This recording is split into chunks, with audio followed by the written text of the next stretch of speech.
Revolution, rhino killing. 2021 में Congress power में नहीं हुआ, इसका भी कारण था रिवॉल्यूशन। कोई भी बात आप करना है तो रिवॉल्यूशन से परमिशन लेना पड़ेगा, नहीं तो उसको सामने रखना पड़ेगा। असम का सीएम खुद वो मेरा घर में आया, कल मैं उसका आँख में देखा, मुख में देखा, उसका आँख और मुख में मेरे लिए प्यार देखा, इज्जत देखा। तब जब उसने प्रस्ताव किया तो मैंने मान लिया और मैं 22 तारीख जा रहा हूँ। बीते 3 दिन से असम की राजनीति में एक नाम चर्चा की विषय बनी है। असम प्रदेश कांग्रेस कमेटी के पूर्व अध्यक्ष भूपेन बोरा का नाम इस वक्त चर्चा में है और इस वक्त हमारे साथ जुड़े हैं भूपेन बोरा जी और उनके साथ सीधा बातचीत करेंगे। सर, आपने कांग्रेस को छोड़कर बीजेपी का दामन थाम लिया। कल सीएम हेमंत बिस्वा शर्मा आए, ज्वाइंट प्रेस कॉन्फ्रेंस किया और बातचीत में हेमंत बिस्वा शर्मा ने ये कहा है कि अब 22 तारीख को आप भाजपा ज्वाइन कर रहे हैं। क्या आप कहेंगे इस पर? हाँ, मैं 22 तारीख को सुबह 11 बजे का पहले बीजेपी में ज्वाइन करेगा और मैं 32 साल कांग्रेस में काम किया।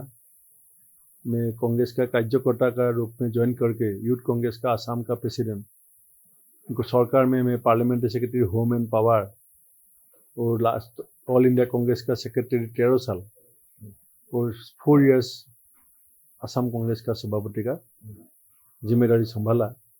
लेकिन जहाँ मेरा इज्जत नहीं है, जहाँ मेरा स्वाभिमान का सवाल आ गया, वो जो कांग्रेस पार्टी हमने ज्वाइन किया था, वो कांग्रेस पार्टी का अभी बेस बन गया रिवॉल्यूशन, पीसीसी प्रेसिडेंट बन गया only face, Gaurav Gogoi just the mayor face and revolution is the base.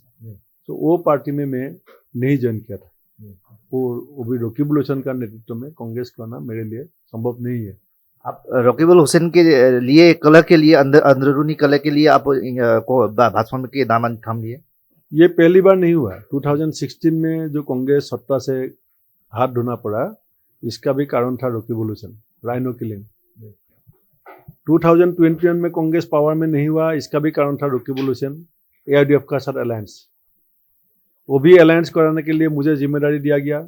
24 घंटा के बाद उसका नाम भी साथ में आ गया।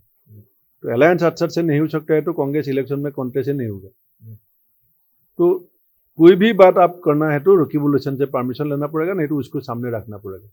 और यह असम का जनता का शिकार नहीं है। जो जनता नहीं चाहता है वो कांग्रेस पार्टी चाहता है। तो मैं जनता का साथ रहना है तो मैं पार्टी से इस्तीफा दिया। और असम का सीएम खुद, जो इतना बड़ा नॉर्थ ईस्ट का पावरफुल लीडर है, वो मेरा घर में आया। पहले हम लोग 22 साल एक साथ कांग्रेस किया था। कल मैं उसका आँख में देखा, मुख में देखा, उसका आँख और मुख में मेरे लिए प्यार देखा, इज्जत देखा। तब जब उसने प्रस्ताव किया तो मैंने मान लिया और मैं 22 तारीख जा रहा हूँ। कर्नाटक का जो पूर्व सीएम थे वीरप्पा मोइली, उन्होंने एक प्रस्ताव दिया था कि रकीबुल हुसैन को टिकट ना दिया जाए और इसके बारे में आपने कहा भी है।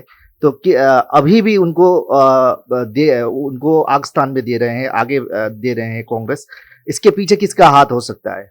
भुवनेश्वर कलिता जी जब पीसीसी प्रेसिडेंट था तब वीरप्पा मोइली जी असम का इंचार्ज था, कर्नाटक का पूर्व सीएम। उसने रिवॉल्यूशन को मिनिस्ट्री से ड्रॉप करके टिकट काटने के लिए प्रस्ताव दिया था, क्योंकि इसका इमेज का वजह से कांग्रेस का काफी ज्यादा नुकसान हुआ है। उस समय तरुण गोगोई जी ने वो बात को नहीं माना। हमने जब अलायंस के बारे में 6 लीडर, पोडर बोडले, मैं खुद, राणा गोस्वामी, रानी नोरो, अब्दुल खालेक, देवव्रत शइकिया, 6 लीडर ने चिट्ठी लिखा सोनिया जी को, एआईडीएफ का साथ प्री पोल अलायंस मत कीजिए, जरूरत होगा तो पोस्ट पोल में जाइए। लेकिन एक ही रिवॉल्यूशन का बाद से अलायंस हो गया और पूरा अपर असम में कांग्रेस विध्वस्त हो गया। तो 2 बार लगातार कांग्रेस जिस आदमी के वजह से क्षमता से निकलना पड़ा, अभी भी वो आदमी सामने से पार्टी को लीड कर रहा है। और बीजेपी का 16 में सबसे बड़ा मुद्दा क्या था? Rhino killing. तो भी हर आदमी को मालूम है राइनो किलिंग किस कौन फॉरेस्ट मिनिस्टर था, 700 से ज़्यादा राइनो का किलिंग हुआ। अभी यह आदमी कांग्रेस का इलेक्शन को लीड करेगा। माँ हमारा सत्य नगरी माजुली में जाके ये आदमी भाषण देते रहेगा। तो असम का जनता कांग्रेस का साथ कैसे देगा? किस वक्त आपको लगा कि मुझे कांग्रेस में नहीं रहना चाहिए, मुझे भाजपा में जाना चाहिए? किस वक्त ऐसा महसूस हुआ? भाजपा में जाना चाहिए मुझे कभी नहीं लगा था।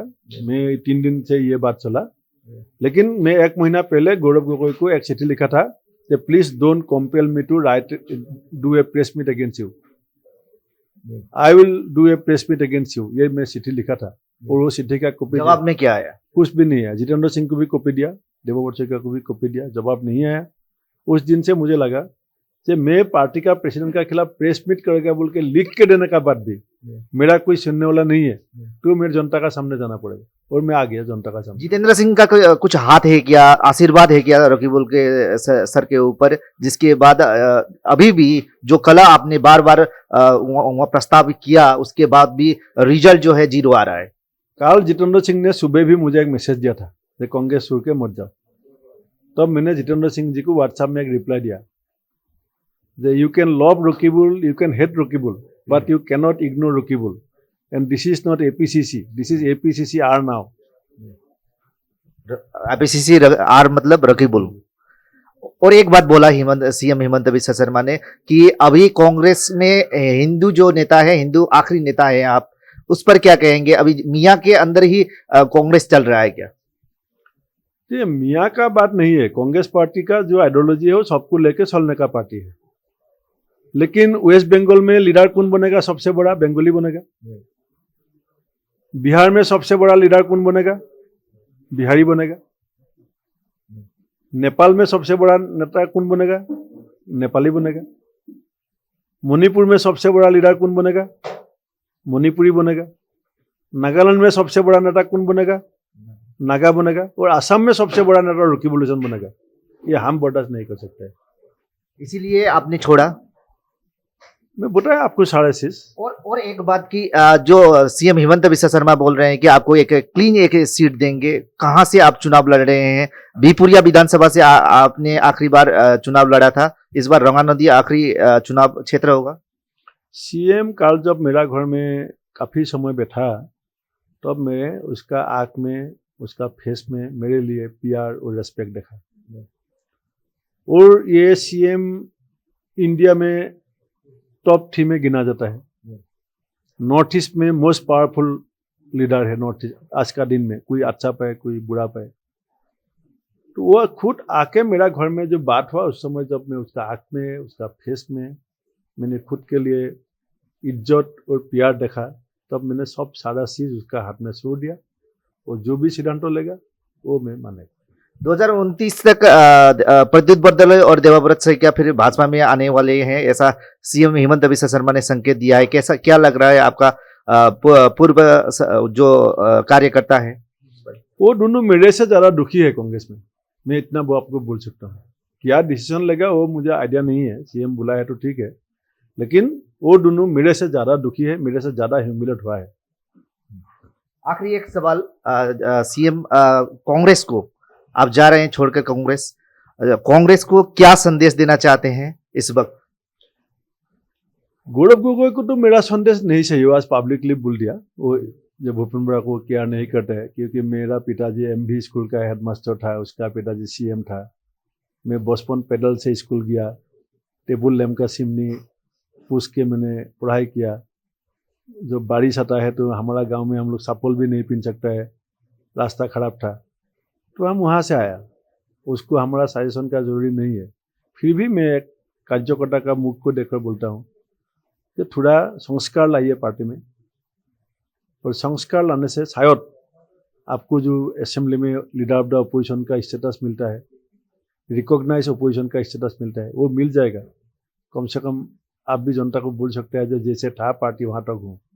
और संस्कार नहीं लाएगा तो मुझे नहीं लगता है ये पार्टी को अभी असेंबली में जो रिकॉग्नाइज अपोजिशन का मर्यादा मिलेगा आज का दिन में, तो मुझे नहीं लग रहा है।